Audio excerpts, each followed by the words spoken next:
అందరికీ నమస్కారం అండి. నా పేరు శ్రావణి. మీరు చూస్తుంది శ్రావణి హోమ్లీ ఛానల్. ఈ వీడియో వచ్చేసి వరలక్ష్మీదేవి పూజకి ముందు రోజు వీడియో, అలాగే ఆ రోజు తర్వాత వరలక్ష్మి రోజు వండే పిండి పదార్థాలు ఏం వండుతాం, మా గోదావరి జిల్లాలో ఏం వండుతాం అనేది ఈ వీడియో అండి. పూర్తిగా చూడండి. నచ్చితే లైక్ చేయండి, షేర్ చేయండి, సబ్స్క్రైబ్ అయితే చేసుకోండి. అయితే వీడియోలోకి వెళ్ళిపోదామండి. ఆ రోజు ఉదయమే ముగ్గులవి అందంగా ఇలా పెట్టుకోవడానికి జరుగుతుంది. గుమ్మం ముందు గడపలకి మొత్తం చక్కగా పసుపు కుంకాలతో సమ్మనే మొత్తం అన్నిటినీ అలంకరించుకుని ముగ్గులు అందంగా వేసేసుకుంటామండి. వేసేసుకున్న తర్వాత ఎప్పుడూ అయితే నేను ఇలా అమ్మవారిని తయారు చేయలేదండి. మేము మామూలుగా చిన్నగా కలశం పెట్టుకొని సింపుల్గా చేస్తాము. కొత్త ఇల్లు కదా అని చెప్పేసి ఈసారి మటుకి నాకు ఎందుకు అమ్మవారిని కూడా అలా తయారు చేయాలని ఎప్పుడో 2 years నుంచి అనిపిస్తుంది. అమ్మవారిని తయారు చేయాలి, అమ్మవారిని అందంగా అలంకరించాలి. అమ్మవారు కూడా ముఖం కూడా ఎంతో సౌభాగ్యంగా కళగా, అమ్మని చూస్తుంటే చాలా అబ్బా అలా చూస్తూ ఉండిపోవాలనిపిస్తుంది. అంత కళగా అమ్మవారు భలే ఉన్నారనిపించింది. ఎప్పుడూ చేయలేదు, ఇదే ఫస్ట్ టైము. కొంచెం శారీ కూడా డ్రాపింగ్ కొంచెం అటు ఇటుగా ఉన్నట్టు అనిపించింది, కానీ ఇంకా చేయలేక నొప్పి వచ్చేసి నీరసం వచ్చేసి ఇంకా అలాగైతే తయారు చేశాను ముందు రోజు. ఇంకా తర్వాత మార్నింగే తెల్లారగట్లే లేగాలి కదండి. 11 ప్రసాదాలైనా వండుతాం. ప్రతి సంవత్సరం 11 రకాలుగా పెట్టుకుంటాను నేను. కాబట్టి ఆ ప్రసాదాల కోసం తెల్లారుజామునే లెగిచి హడావుడిగా స్నానం చేసి, ఉత్తప్పటి సమయం కన్నా కూడా తెల్లారగట్ల సమయం ఎంతో త్వరగా అయిపోద్ది అన్నట్టు అనిపిస్తుంది. ఉదయం లేచిన హడావుడిగా ఉన్నా కూడా ఆ సమయం కన్నా తెల్లారగట్ల లేచి పనులు బేగా ఫాస్ట్గా 4 గంటలకు 3 గంటలు లేచినా ఫాస్ట్గా త్వరగా చేసేసుకోవాలన్న ఆతృత ఉంటుంది. కానండి ఏంటో లెగిసి స్నానం చేసి బయటకు వచ్చేటప్పుడే సగం టైం అయిపోయి అప్పుడే ఎంత టైం అయిపోయిందా అనిపిస్తుంది. ఈ లోపలికి గబగబా స్నానం చేసి వచ్చి ఇదిగో ముందు పప్పు అయితే రుబ్బేసుకుంటానండి. శుభ్రంగా గ్రైండర్ కడిగేసి మళ్ళీ పప్పు రుబ్బేసుకోవడానికి ఒక పక్కనేమో అన్నం పులిహార కలపడానికి, ఒక పక్కేమో అన్నం పెడేస్తానమాట. ఈ లోపలిగా అన్నం ఉడుకుద్ది, లోపలిగా పప్పు మనం బూరెలకి గారెలకి అన్నింటికి పప్పు రుబ్బుకోవాలి కాబట్టి గ్రైండర్ శుభ్రంగా కడిగేసి గ్రైండర్లో వేసేస్తాను. ఈ నలిగి కొద్దీ అన్నం ఉడికిపోద్ది. ఆ తర్వాత అన్నం ఉడికిపోయాక చక్కగా పులిహార తాలింపు పెట్టేస్తాను. అలా సింపుల్గా ముందు ఈ పప్పు పిండికి సంబంధించిన పనులన్నీ చేసేసుకుంటానండి. ఈ పిండితో బూరెలు, గారెలు, చిన్న బజ్జీలు, అలాగే అప్పాలు, పాలకాయలు, ఇలా ఈ పిండితో 5 రకాల ప్రసాదాలు అయితే తయారు చేసేస్తాను. ఈ 5 రకాల ప్రసాదాల కోసం పప్పు కూడా శుభ్రంగా నానిపోయి ఉంది.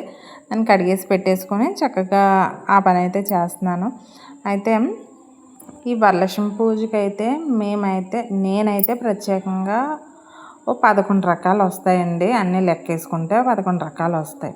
కానీ ఒక్కొక్కరు అయితే వాళ్ళ ఇష్టం, ఎవరిష్టం వాళ్ళది. ఒక్కొక్కరు 5 రకాలు పెట్టుకుంటారు, ఒకళ్ళు 9 రకాలు వండుకుంటారు ప్రసాదాలు.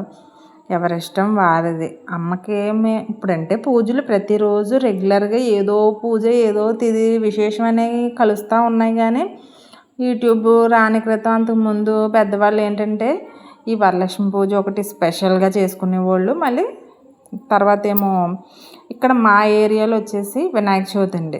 వినాయక చవితి 10 రోజులు కూడా మంచి హడావుడిగా చేస్తారు.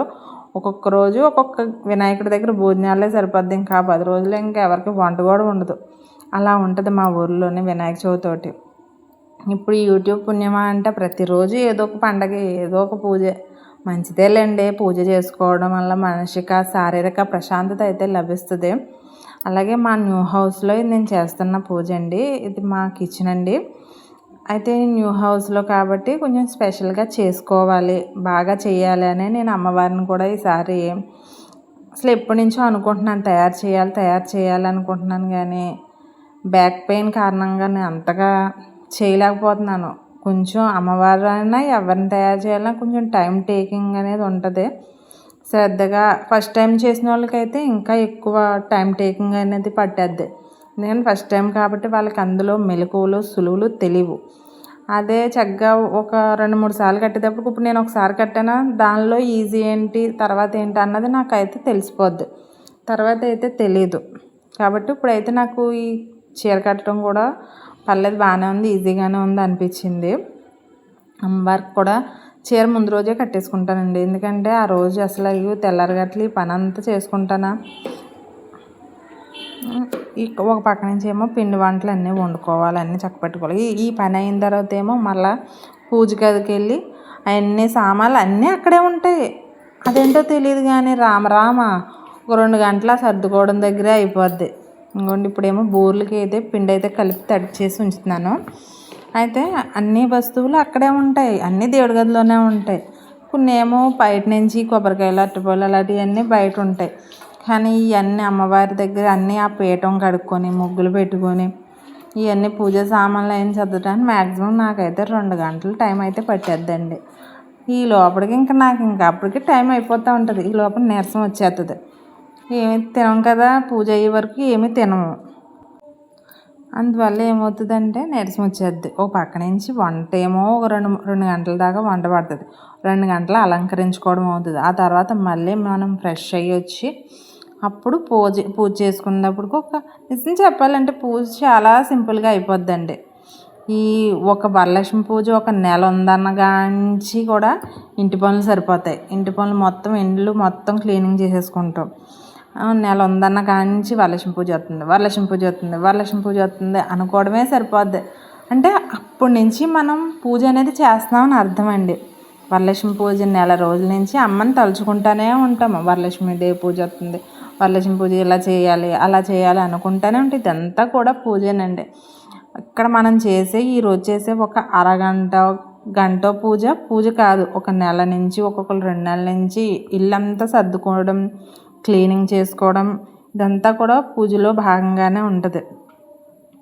ఇక్కడ నేను చిన్న క్లిప్ యాడ్ చేస్తున్నాను. పూజ వీడియో అనేది నెక్స్ట్ వీడియోలో అప్లోడ్ చేస్తాను. పూర్తి పూజా విధానం అనేది మేము ఎలా చేసుకుంటాం అనేది మీకు వీడియో అనేది యాడ్ చేస్తానండి. ఇది సింపుల్గా చిన్న బిట్ అయితే యాడ్ చేశాను మా పూజ వీడియో అనేది. ప్రసాదాలు వచ్చేసి 11 రకాలని చెప్పాను కదండి. బూర్లు, గారెలు, బజ్జీలు, అప్పాలు, పాలకాయలు, అలాగే పులిహార, పరవన్నం, శనగలు, సెలవుడి వడపప్పు, పానకం, ప్రసాదం. అలాగే మీ దగ్గర ఏమన్నా ఫ్రూట్స్ ఏమన్నా ఉంటే ఆ ఫ్రూట్స్ అవి కూడా పెట్టుకొని అమ్మవారి దగ్గర పెట్టుకొని అమ్మవారికి చీర, సారీ, తాంబూలం అన్నీ ఇచ్చుకొని చక్కగా మీ దగ్గర ఉన్న అన్నీ కూడా అమ్మవారి దగ్గర పెట్టి ఈ టైంలో బంగారం రూపు కూడా పెట్టుకుంటారండి. స్తోమత ఉండి పెట్టుకోగలిగితే. ఇప్పుడు గ్రామ్ వచ్చేసి 15,000 16,000 చెప్తున్నారు. కాబట్టి చాలా కష్టం. ఏదైనా చేసుకోవాలంటే 1/2 గ్రాము, 1/4 గ్రాములో చేస్తాము అంటే చేయించి తెచ్చి పెట్టుకోవాలి తప్ప ఇంకా గ్రాము రూపు కూడా మనం ఇంకా కొనుక్కోలేని పరిస్థితి అయితే వచ్చేసిందండి. అందుకని ఎవరికి స్తోమత వాళ్ళకి కొనుక్కునే వాళ్ళు కొనుక్కోవచ్చు. కొనుక్కోలేని వాళ్ళు కూడా పాత రూపు ఉంటుంది కదండి, దాన్ని ఆవు పాలలో కానీ పసుపు నీళ్ళలో కానీ వేసేసుకొని శుభ్రం చేసుకొని దానికే పసుపు తాడు అనేది కట్టేసుకుని అమ్మవారికి ధరించేసి ఆ తర్వాత మీరు వేసుకోవచ్చు. కొనుక్కోలేదని ఏమీ బాధపడక్కర్లేదు. ఇదేనండి ఇవాల్టి వీడియో. నచ్చితే లైక్ చేయండి, షేర్ చేయండి, మీ అమూల్యమైన కామెంట్ని తెలియజేయండి.